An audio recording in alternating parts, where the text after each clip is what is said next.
Obama and Senate Democrats are going all out, whole hog, for new gun controls.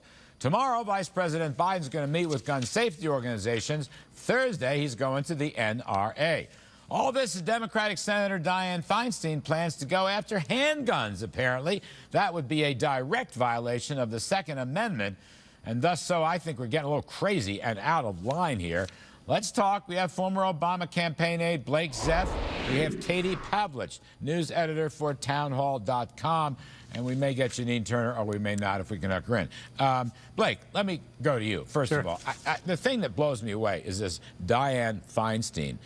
No handguns? Are you kidding me? I mean, look, I'd like to make a few changes myself, but no handguns? What is that all about except a violation of the Second Amendment? Yeah, I haven't seen the proposal, but I'll agree with you. I don't think it's helpful to the cause for people like you and me who do want to see some changes made. Look, I think at the end of the day, if you're President Obama, the way this landscape looks right now is the House is controlled by the Republicans, and the Republicans are not in favor of the gun safety legislation. So what that means is they're going to have to change some minds. And the way that you change some minds here is reaching out to that group of gun owners who are sort of common sense, reasonable gun owners, not allied with the leadership of the NRA, who are, in some part funded by gun manufacturers, and so they've got an incentive to make sure that assault weapons and high-capacity magazines can continue to be manufactured and sold undeterred. But reasonable gun owners, like my father-in-law, who likes to hunt, has his gun, but doesn't mind the idea that people might have to submit to a background check in order to get their guns. Those are the people that we need to reach out to make change. Well, and Feinstein's proposal, I think, is not going to be a good example of doing that. I think, Katie, they are going to go beyond restrictions on assault weapons, and they are going to go beyond these high-capacity clips. Those are the two issues that I sign on to. But on this Feinstein thing, I mean, maybe you have some news I don't have. Besides banning handguns, now, there's a funny thing in here. She's banning rocket launchers. Okay, I'm glad she's banning rocket launchers. I'm not really worried about that. But she also wants to ban 1,000 rifles and shotguns. Now, that goes to Blake's point about hunters. She wants to ban 1,000 rifles and shotguns, and she also wants to ban these handguns. Now, what is up with that? And do you think that Obama and Biden will kowtow to that? Well, they're taking a political opportunity to push what their real agenda is, and I think that we're seeing that going forward here with this broad approach to more gun control. And I think people forget that it's not just Dianne Feinstein who wants to ban handguns.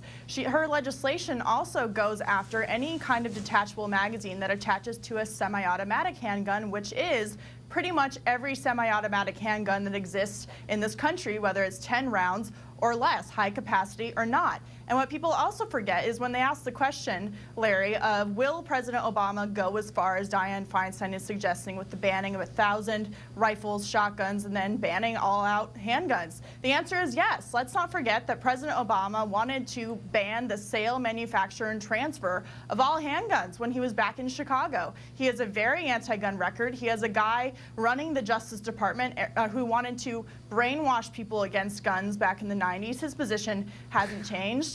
And so these are very far left extreme positions that they've taken. And one more point quickly is that we've been hearing a lot about gun safety and that Vice President Joe Biden is going to meet with gun safety organizations. The NRA is a gun safety organization that provides thousands and thousands of training classes a year to thousands of people about how to use guns properly and in not in a disrespectful manner. Blake Zeff, look at.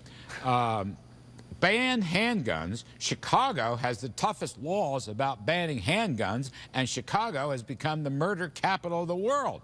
Now, what do you make of that? I don't get this ban handgun thing. All right, two things. The first thing, I just have to get back to something Katie just said before, which is this notion that Obama is some crazy wackadoodle who wants to take away everyone's guns would be news to anybody who watched his first term, in which he did nothing on gun safety, and that's a complaint coming from the left. So, this idea that he's taking away everyone's guns as a secret agenda, he showed in his first term. Getting to your question now about Chicago, which is a reasonable one, is that it's not just the locality gun regulations that you need to look at, because guns don't just come from the city that you're in. They can come from the state that you're in or the neighboring states. And Illinois, on the state level, doesn't have very tight gun regulations. And certainly the neighboring states don't have the toughest gun regulations in the country. And so, for example, when you look at regulating air pollution, you don't just sort of say, let's focus on the city that we're in. You look at sort of the region or have a national plan, Right. and that's what you're talking about with Chicago as well. Let me guess who shut up. Let's bring in radio personality and great friend Janine Turner. Janine, it just seems like Team Obama, you got Joe Biden out there, Team Obama, you got Dianne Feinstein. It just seems like the whole Democratic Party now is going to go for unbelievably restrictive gun controls that they've never been able to get in the past. What's your take on it, and what should we be doing?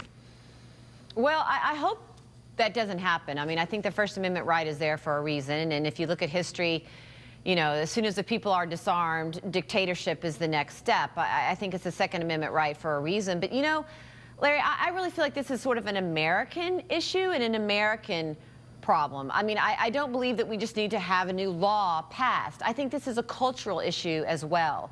In other words, we need to have more responsibility as Americans and as families with our guns, A, but also B, let's look at the culture. Let's look at the TV, the movies. And, you know, I was in Cliffhanger. I was in one of them. The violence in the movies, the violence on TV, the violence in the video games. I think all of us in Hollywood should take a look at this. We should rethink what we're doing to the generation of children that are just being immersed with violence. And I also believe that we can't just rely on Hollywood to do it. It's an American problem. Americans need to come together and say, you know what?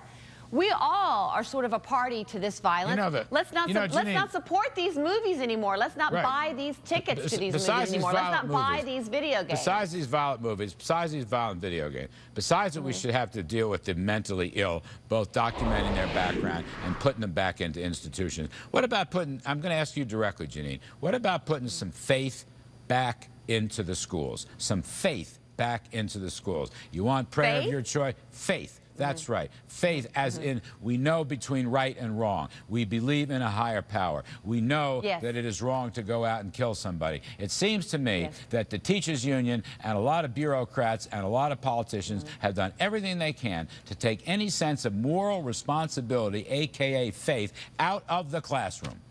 I agree with you completely. I think that faith is important and the moral compass is important. I also think education about drugs and alcohol is important because so many of these things happen under the influence of drugs and alcohol. I agree with you. Faith, education about drugs and alcohol, it's a cultural issue as well as you say, it's a faith as well. All right, hang on.